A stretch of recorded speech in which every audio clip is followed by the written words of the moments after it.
I recently caught up with my good friend Deborah Houlding, who is one of the best astrologers in the world.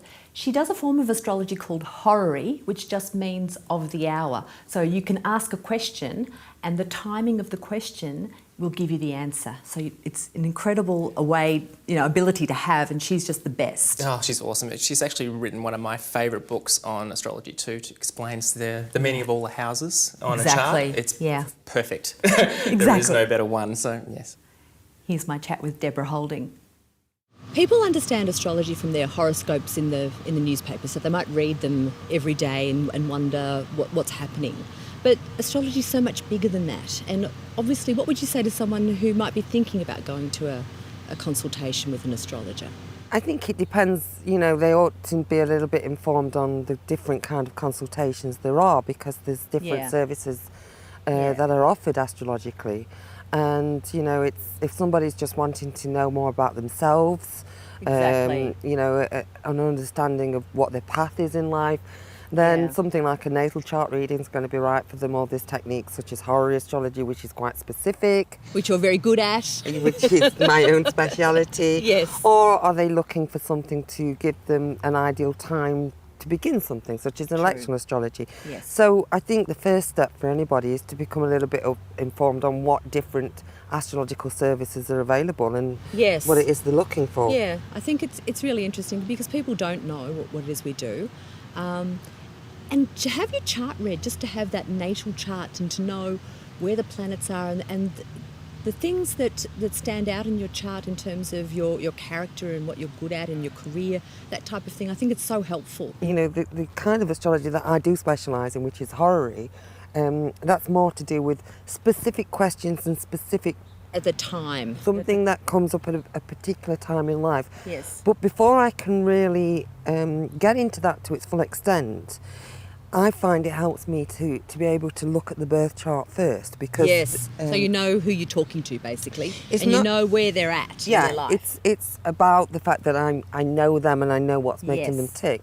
But very often the key moments when particular life issues come to a head, they're rooted in something that's in the birth chart, in the essential nature anyway. Exactly. And there's a time in life when that inherent crisis will come to a fore. And I find that too, people are always coming to you at that crisis point where you just think, wow, isn't it amazing that you can see it all there in the chart, and then here they are, they've decided to come for a reading. And the thing that I notice as well is that when I draw up the chart for that crisis, the connections to the birth chart are amazing. The planets have lined up, and it's almost like those things that were seeded, that were meant to be experienced, have come to the moment of expression, and they experience as a crisis, and they're looking for guidance and advice on what do I do with this situation.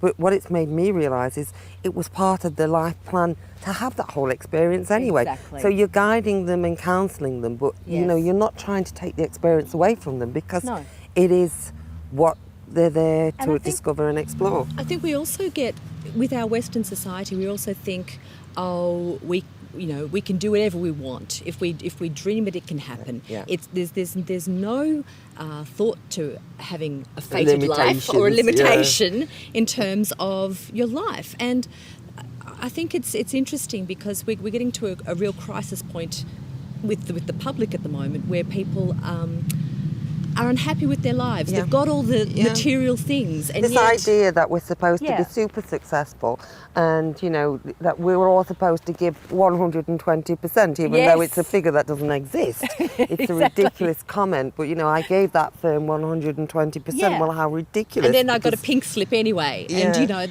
that's when they crash down and wonder, well, what do I meant to do? One of the philosophical principles of astrology, which was discussed in ancient times, was the big philosophical question was, if the future is inevitable, what is the purpose of prediction?